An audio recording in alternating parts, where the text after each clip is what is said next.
Hey guys, I've got to take a little bit of time off to deal with some important things on the home front. And our team here at Pelican Plus is posting my greatest hits, let's call them, of some older videos that I've done, which may be new to you if you haven't seen them before. For those of you who are watching this on Substack and you are a paid subscriber, make sure that you click down underneath for the post explaining how to migrate over to Pelican Plus. And if you're someone who's never subscribed before, now's as good a time as any. There's a link down there for you as well. All right, enjoy the show. Good day, ladies and gentlemen. I'm very delighted today to have the opportunity to speak with His Excellency Bishop Athanasius Schneider of Kazakhstan. It was in 2022, in June, when you had another book being released about the liturgy, where you were able to grace my channel with your presence, and I was very grateful for that. So I'm excited to speak with His Excellency again today. We are talking about his book, Credo, which is a compendium of the Catholic faith. And within this book, there are a host of topics that are spoken of: social media use, personal technology, science and evolution, which is something I really want to speak with you about today, Your Excellency. That's a big bugaboo of mine, is this push for theistic evolution in the church. Gender ideology, modesty, vaccines, health mandates, things we can't talk about on YouTube in detail, world religions and so forth, religious liberty, freedom of speech. These are all issues, traditional Catholic issues, which His Excellency has cleared up for us. So all that being said, Your Excellency, thank you for coming on today. You're welcome. Would you please lead us in an Ave to start? In nomine Patris et Filii et Spiritus Sancti. Amen. Ave Maria, gratia plena, Dominus tecum, benedicta tui mulieribus, et benedictus fructus ventris tui, Iesus. Santa Maria, Mater Dei, ora pro nobis peccatoribus, nunc et in hora mortis nostre. Amen. Gloria Patri et Filio et Spiritui Sancto, sicut erat in principio et nunc et semper et in saecula saeculorum. Amen. In nomine Patris et Filii et Spiritus Sancti. Amen. Excellent. Thank you, Your Excellency. Okay, so this book, Compendium, is, it'll be released in late October when we're airing this episode. But first and foremost, this idea of a compendium is a very traditional type of book, but many readers today are probably not aware of what a compendium is of Catholic doctrine. Could you please explain to us what that is in the first place? A compendium of the Catholic faith is a kind of also catechism, I would say. Catechism is known as, in the style, the traditional form of the catechisms, of question and answers, more short answers and precise. And a compendium can be also a more larger explanation or a kind of manual of dogmatic theology. So, but I have chosen the name compendium, also combining it with the traditional form of question and answers.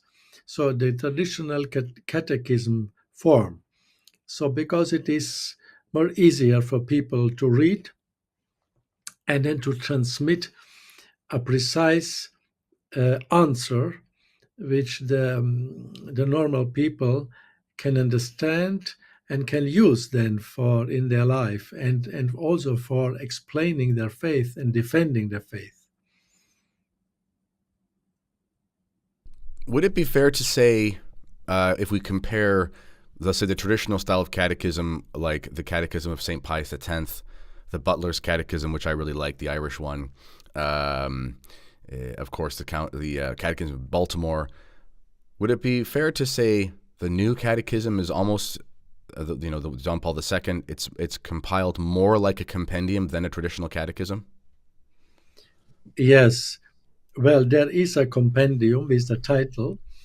It was a very short summary of the great catechism of John Paul II, the so-called Catechism of the Catholic Church.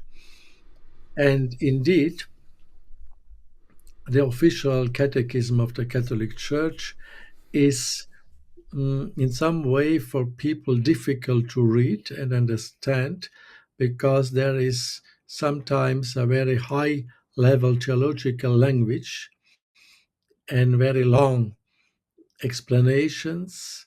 So it is sometimes tiring to read.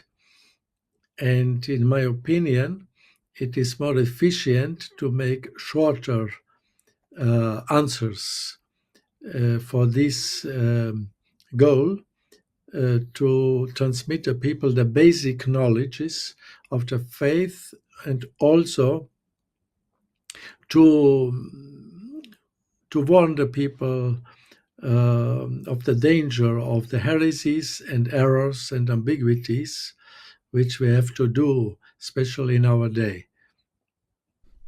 Okay, that's wonderful. Yeah, that makes a lot of sense. We use the St. Joseph catechisms when we're getting our children ready for First Communion, and I know that's based off of the Baltimore.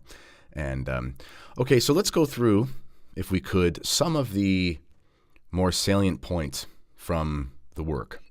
And one of the first ones I want to talk about is the social media use and the personal technology.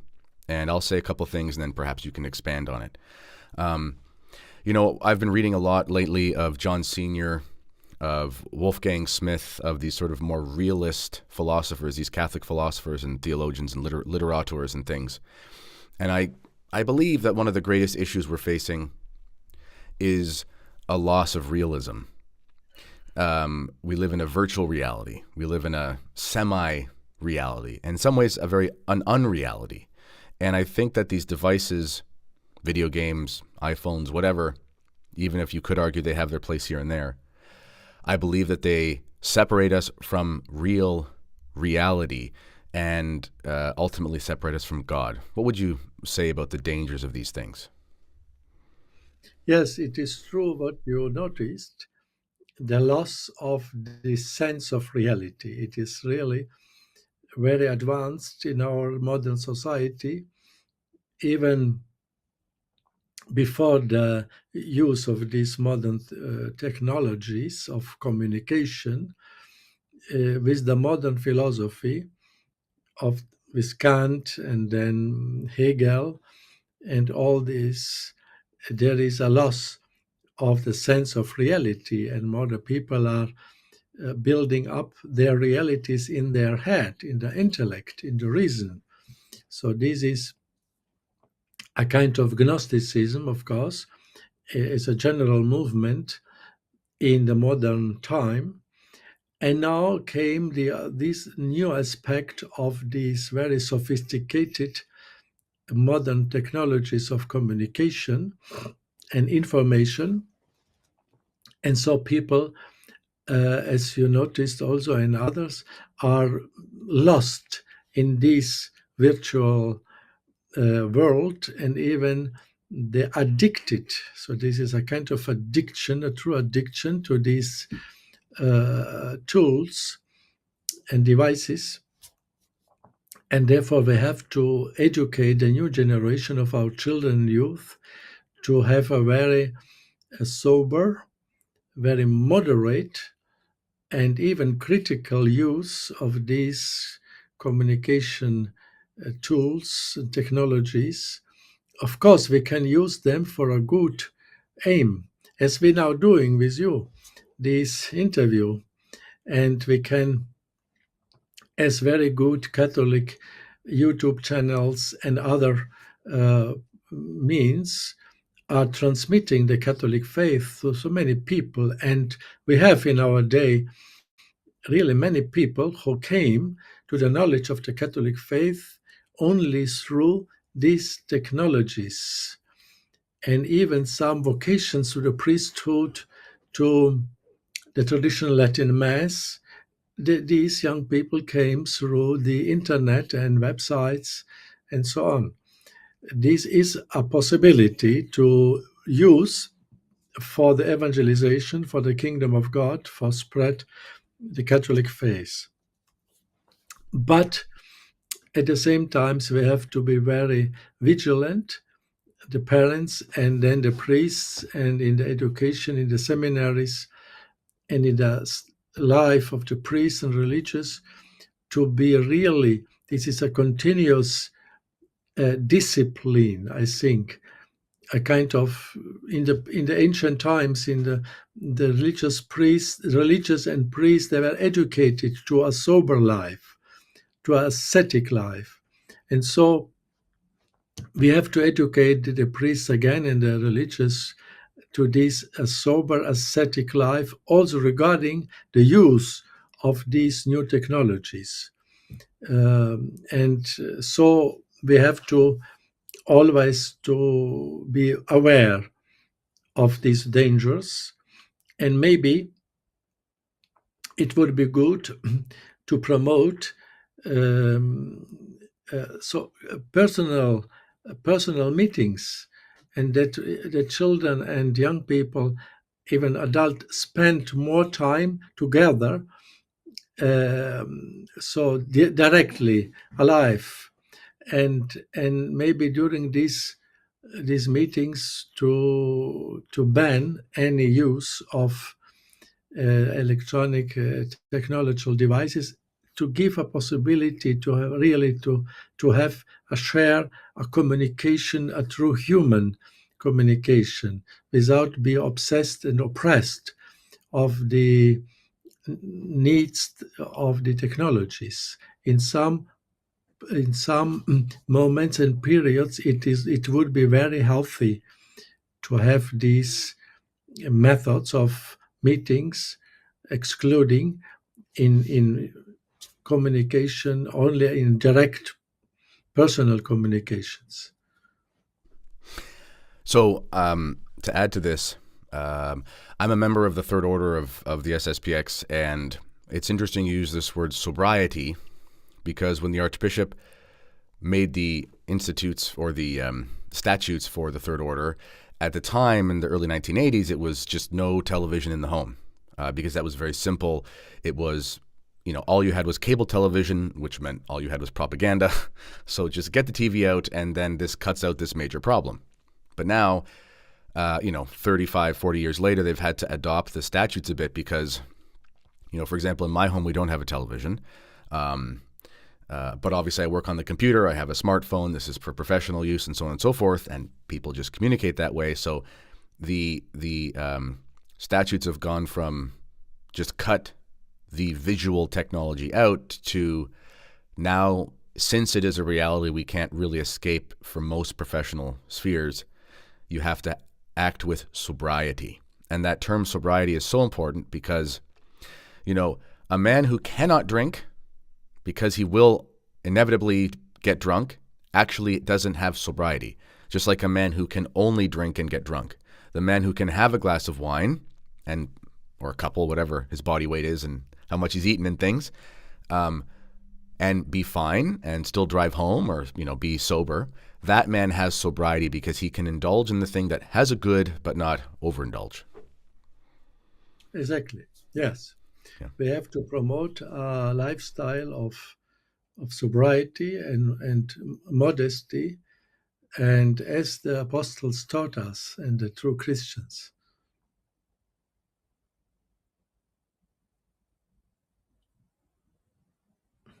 I don't hear you. Sorry, I was muting it when you're responding, so my background noise wouldn't be there. I apologize. So the next thing I'd like to discuss is science and evolution. So a lot of people don't know this about me, but my first foray into being, I don't know what you'd call me. I don't know, an apologist. I'm not really an apologist, but whatever I do, writing and speaking and things. My first foray into that was actually through my friend Tim Flanders, who I know you know very well, his YouTube channel, Meaning of Catholic, and he invited me on after we interacted on Twitter, another good use of the technology. It made a good friendship. And we talked about evolution, and I still am, very against the evolutionary theory that has infected all levels of academia, because I see in it, not only are there scientific problems, as there are many scientific problems in it, but more importantly, there are metaphysical problems.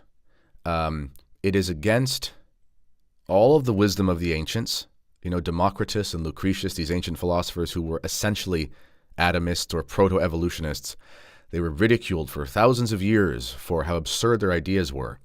And people with right thinking, Thomists, Aristotelians, Augustinians, and so forth, they recognized that there was an inherent flaw in the cosmology, the metaphysics, and every aspect of evolutionary thinking. And it was rightly rejected, and it's been rehabilitated. And today in the church, it is very fashionable for a, let's call them conservative Catholic type of apologist to promote something like a theistic evolution. And I think it's very dangerous. Perhaps you could expand on that.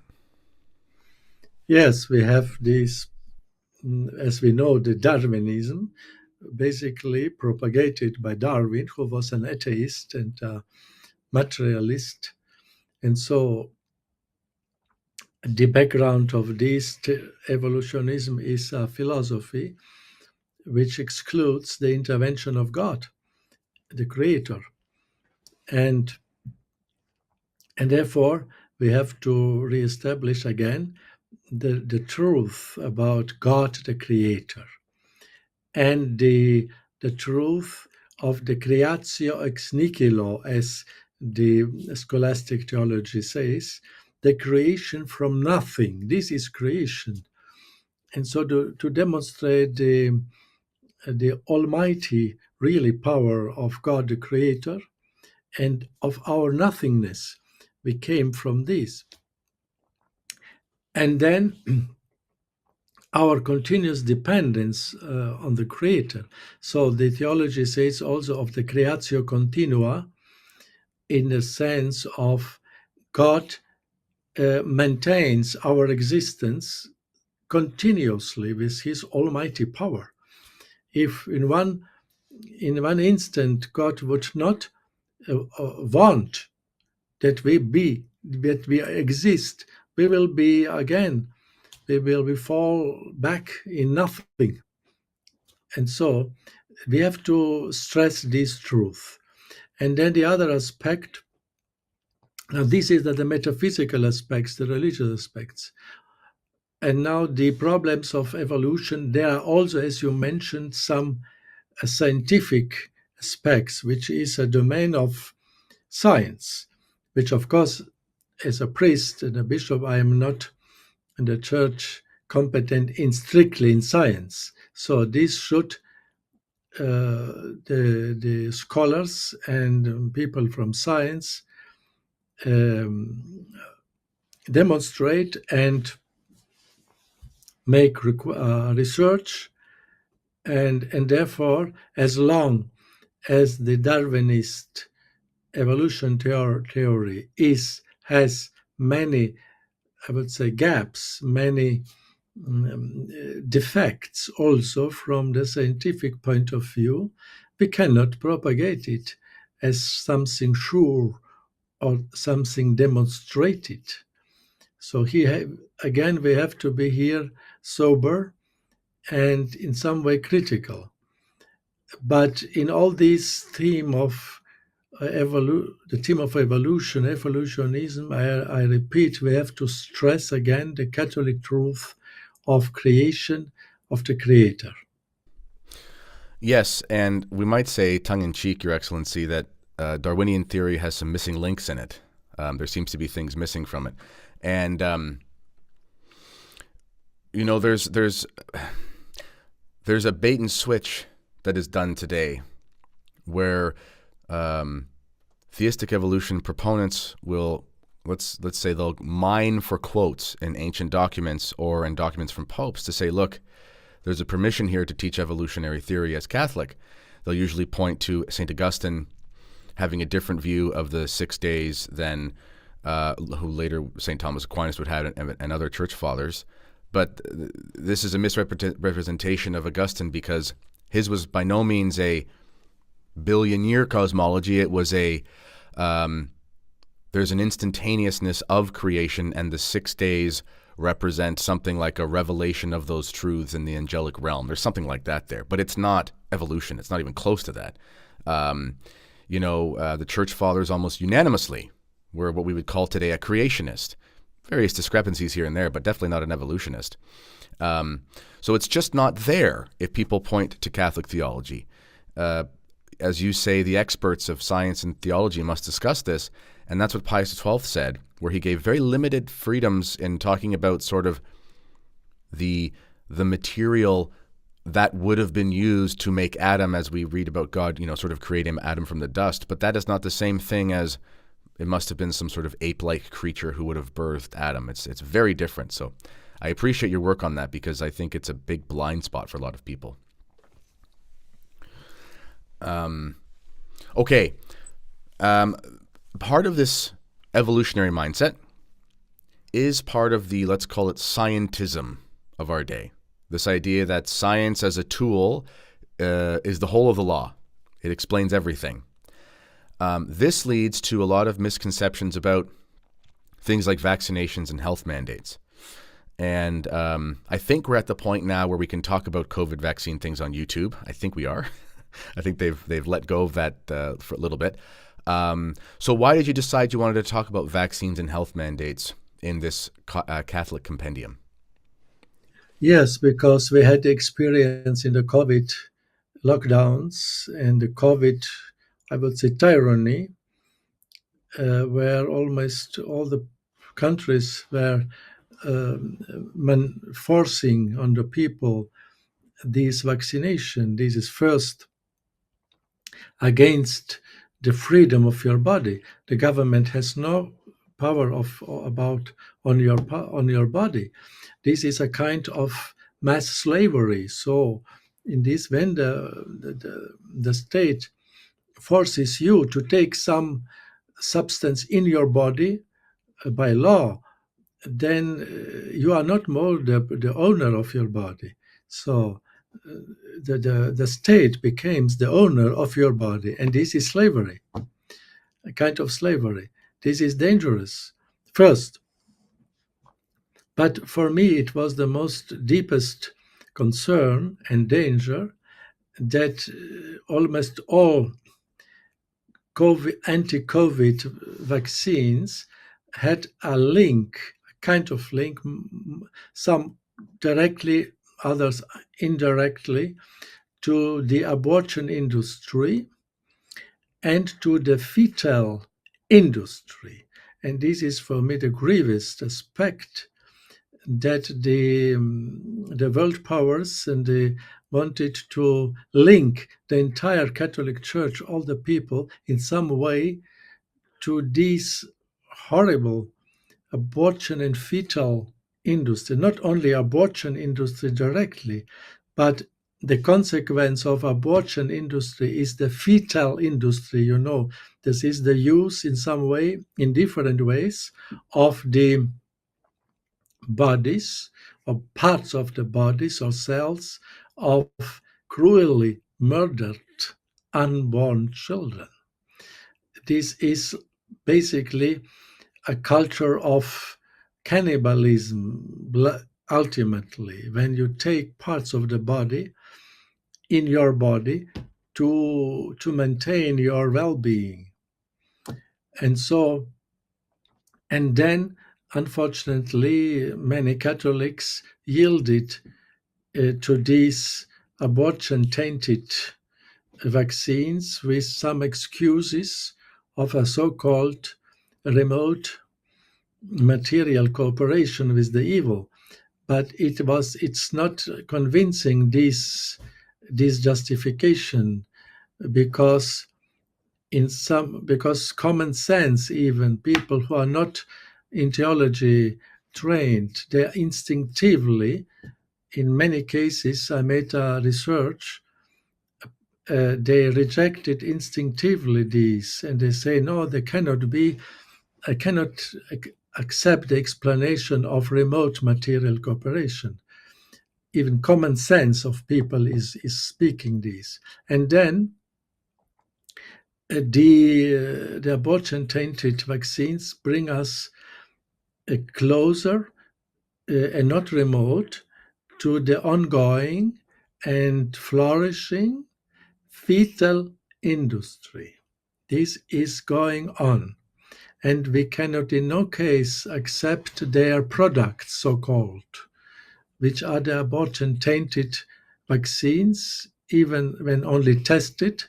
This belongs to this realm of the abortion, the fetal industry, and in accepting these, we are committing a grave omission of protesting convincingly and yes, against this horror of fetal industry, and to do even to think to make medicines or such products from body parts of cruelly murdered children.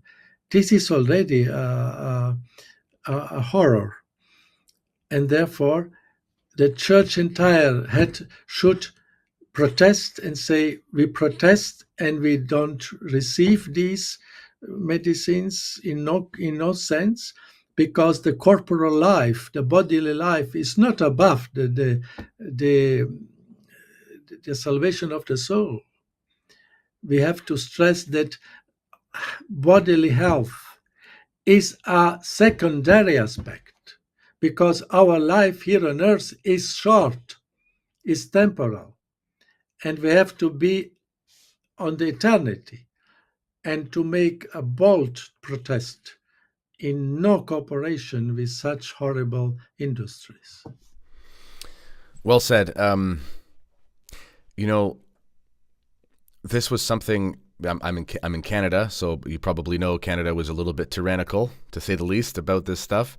So it was very difficult being here, and during that time. And in fact, I changed careers. I was a teacher in the Catholic school system, which is now actively supporting the rainbow agenda.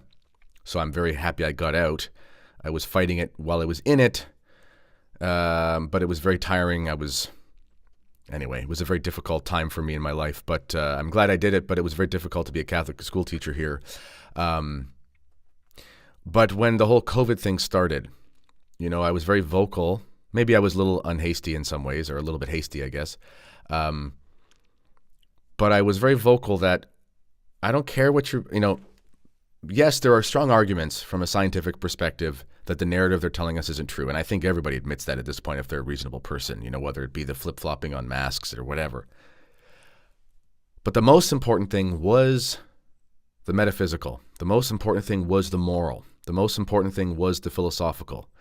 It is wrong to act this way for reasons X, Y, and Z, irrespective of whatever biological argument one could make. And this was something people just couldn't understand. And that is something that we've greatly lost in Catholic intellectual circles, because we've been imbibed with this materialism. And this is very hard to explain to people. And to your point about the church needing to protest against these things, our district superior here, he would say the real crime with the vaccine mandates, especially in the Canadian perspective, is that the Catholic bishops, I think there's 22 or 23 of them or something, they could have said, we will reject this as a conference of bishops.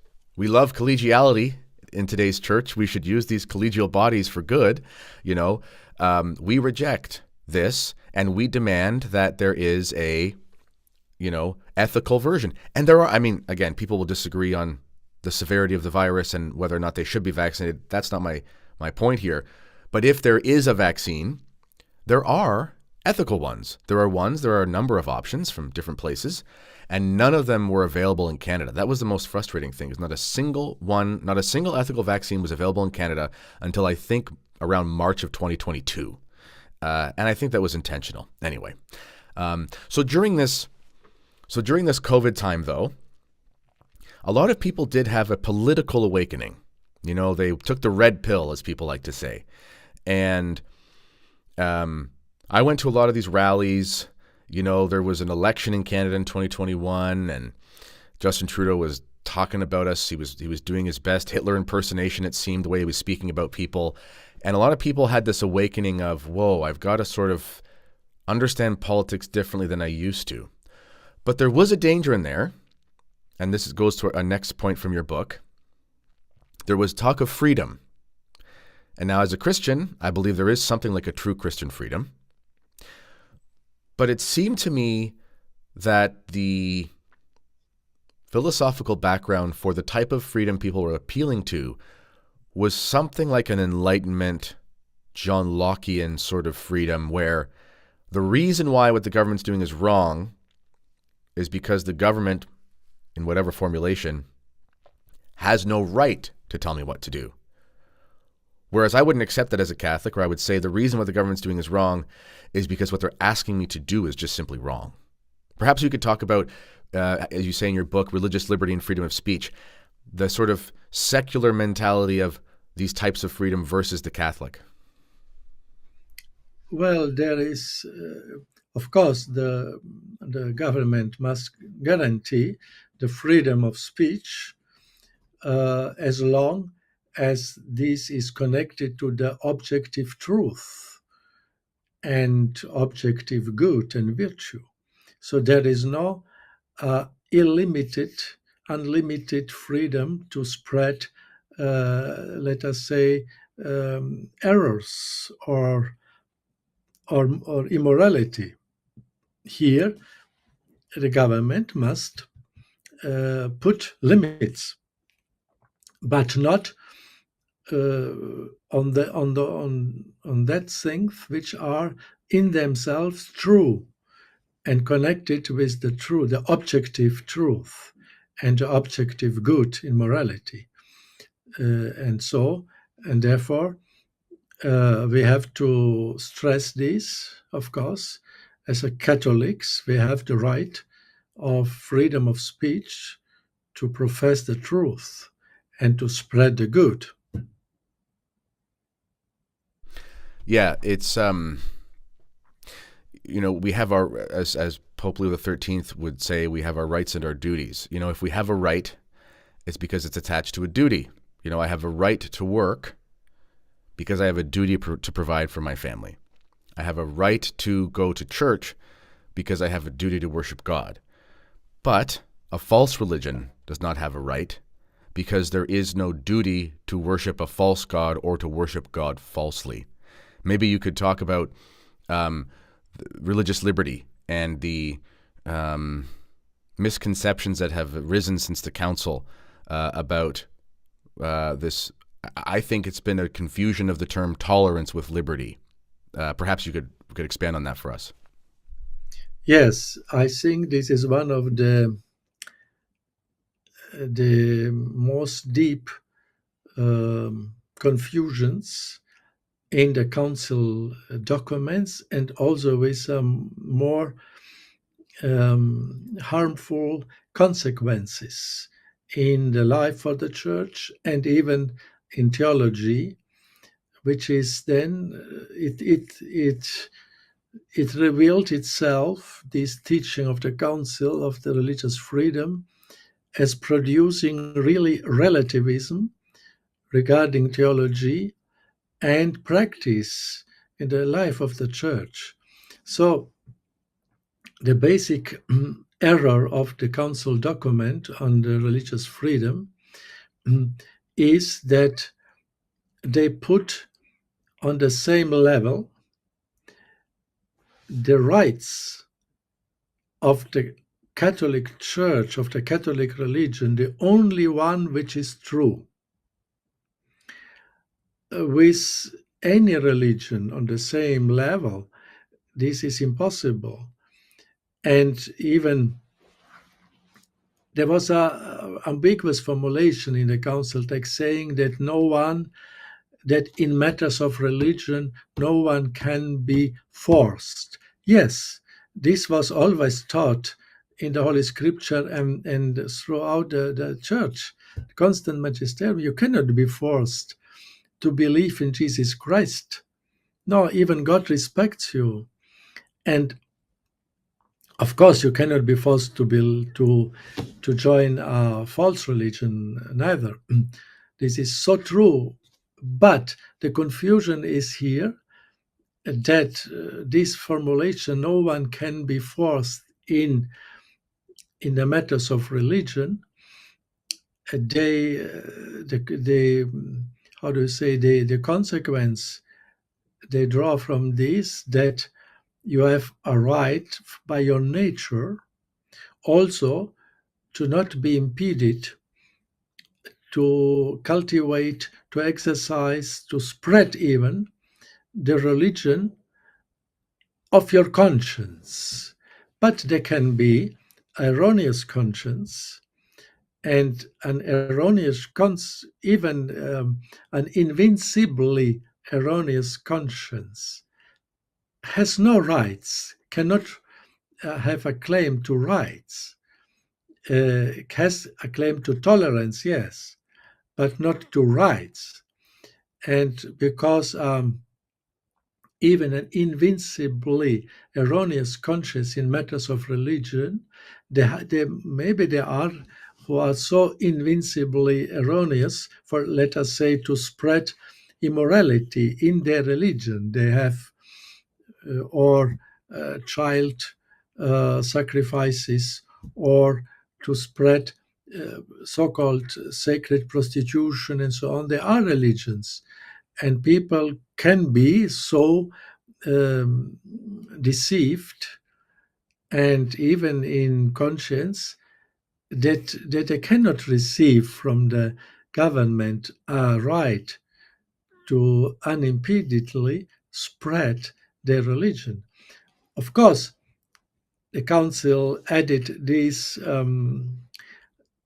remark, as long as public order is observed. But this expression is very large and very vague.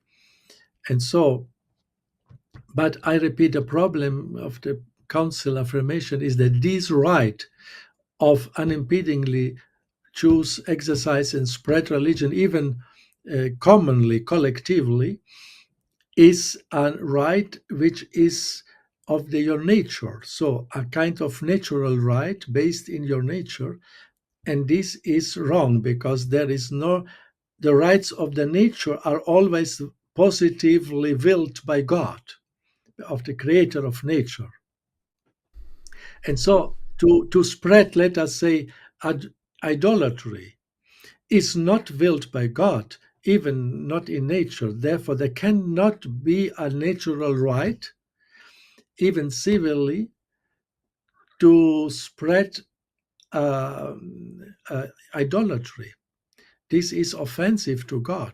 So you see, in this council text, there are a mixture of truth, true affirmation, traditional affirmation, a mixture with this wrong affirmation that basically then all religions have a natural right. And this is basically a relativism then. And so came it out. Now, the majority, even of Catholic in theology faculties, in seminaries all over the world, the majority of them are teaching that all religions basically are ways to God. And now the Vatican is promoting these so-called interreligious meetings, starting with Assisi in 1986, where there is on the stage, exteriorly, all the religions on the same level. Even exteriorly, they gave a message. And the Catholic Church is one of the so-called supermarket of religions. And then the missionary zeal to convert non-Christians, non-Catholics to the fullness of truth were really uh, diminished, very weakened after the council. These are evident consequences of this ambiguous and even partly erroneous statement about religious freedom. This statement is only valid for one religion, the Catholic religion. This is only one which has a natural right from the nature not to be impeded, to choose, to exercise, and to spread, even collectively, this one true religion. So expand on what you said there, because so I did publish a book about the Society of St. Pius X and Archbishop Lefebvre, and many of your quotations are in there. So thank you for those. But one of the biggest bugaboos that Archbishop Lefebvre had with the post-conciliar spirit, let's say, was the insistence on religious liberty. And in fact, many people misunderstand Archbishop Lefebvre.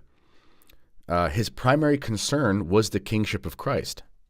It was not, I mean, the liturgy is extremely, is very important and related to the kingship of Christ, as a majestic, kingly liturgy is befitting of the king.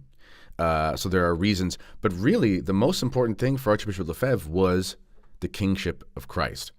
And in a document he submitted called Religious Liberty Questioned, he did receive a response, although anonymous. It was since translated many years later. And it contained in there a statement, which I have in my book, and it's very strange. And it basically says, you know, basically I'm paraphrasing, but, you know, the non-Catholic must be free from constraint. And this is something that not even a libertarian could accept, because even someone who believes the government should be no bigger than the man who owns his property would still believe that in some realm of authority, on some piece of property governed by some person somehow, that person would still have the right to say, you can't say that in my house, you can't say that in my town, you can't say that in my village, whatever, because that is part of the nature of the hierarchy of authority. So to reject, to say that someone of a false religion, even if it's not as extreme as human sacrifice, but just a wrong idea, to say that they could be free from constraint, this is not accepted by any reasonable person. And it's not even accepted by the leftists, who would strongly believe that Catholics should not have the freedom to say whatever they want, because they believe it does harm their erroneous common good. So thank you for clarifying that, because it can't make sense. Religious liberty in the fullest sense, it is impossible for it to make sense by any rational person. And I don't know why it's so hard for people to see. But this leads us into a more difficult one, I think, for people to conceive of. And this is the idea that there could be errors in a conciliar document. And this is something that you get, generally speaking, kind of two responses to in the mainstream. You have sort of the sedevacantist approach, whereas, well, because there's an error, it's impossible that this is still the true church or the Pope or whatever. I mean, there's many formulations. I don't mean to straw man sedevacantism. There are diversities of opinion, but in the general sense. Or we must now do mental gymnastics to explain why this is not an error, when clearly our common sense tells us that it's not true. How do we reconcile that with the council and this error? Yes, I think that there is a misunderstanding and a lack of theological knowledge about the different levels of the magisterium.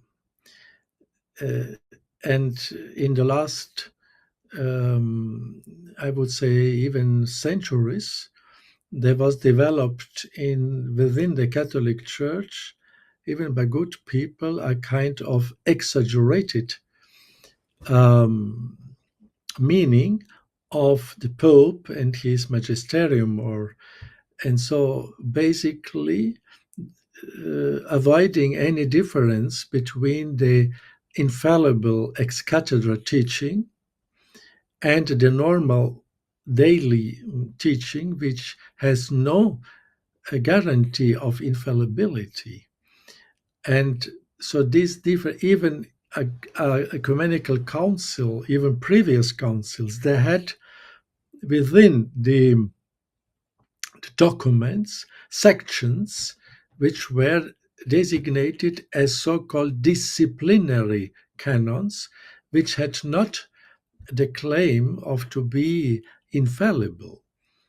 Only those who were clearly marked with the words anathema sit. So if someone is not believing that in the real presence, let us say in Jesus Christ, in the Eucharist, anathema sit. Let him be excluded from the church. So this is clearly, but in disciplinary documents, the Church did not declare herself infallible. No.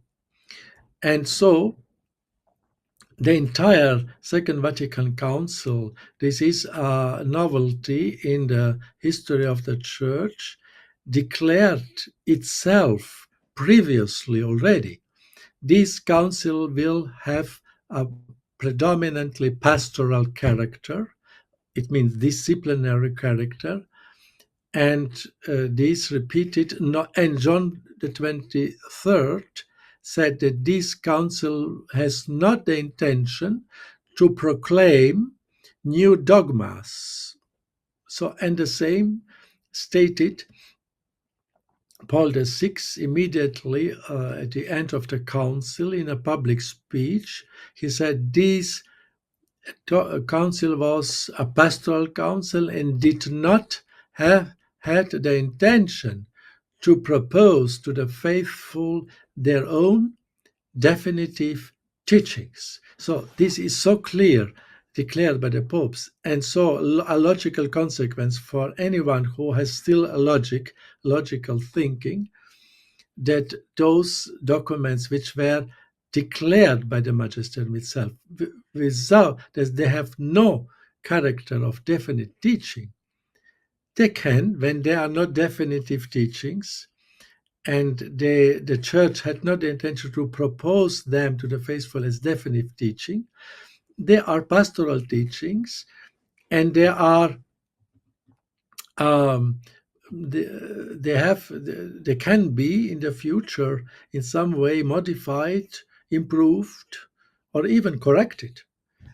This is the nature of these documents, and therefore there is no difficulties and problems that there are some statements of the Second Vatican Council which are in themselves erroneous. Not a direct heresy, I would not say they are not, but errors or ambiguities, very great ambiguities. And so this case of religious freedom is one of the main importance, I would say, doctrinal. The others have secondary consequences. Maybe the other expression of Lumen Gentium 16, saying that we Catholics and the Muslims, we are together adoring the one God. It is at least highly ambiguous and creating relativism and so on. So, but these are, I repeat, not definitive statements, and they can be in the future improved and corrected. It's interesting. I was thinking about how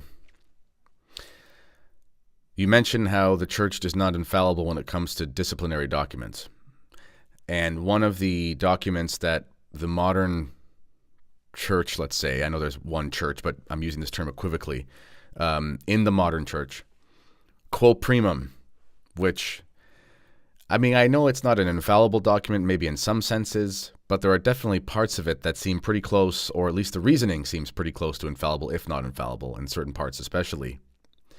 And many people much smarter than I have come to that conclusion. But the modern apologist will discard quo primum as merely disciplinary. And of course it's not infallible. You could just reject it, but then not see the point that if you're going to say that about something that uses language like, woe to those who do X, Y, and Z, I mean, it's very clear that Pius V was saying to change the liturgy or to suspend this traditional liturgy and so forth would be a crime. It would be an injustice against the Creator in a sense. They can get rid of that as just merely disciplinary.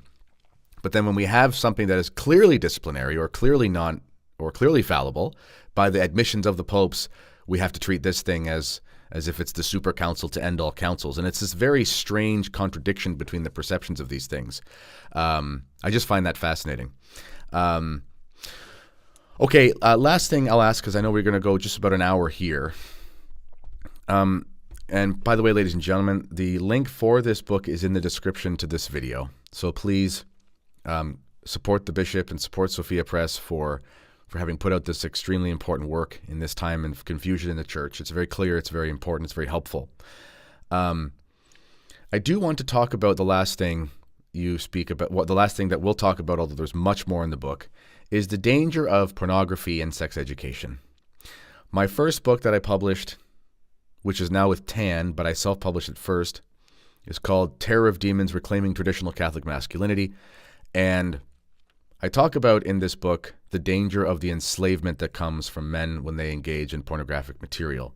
And it is a plague. It is an absolute plague. It destroys souls. It destroys fatherhood. It destroys vocations. It destroys the home. It is, I call it the devil's magnum opus.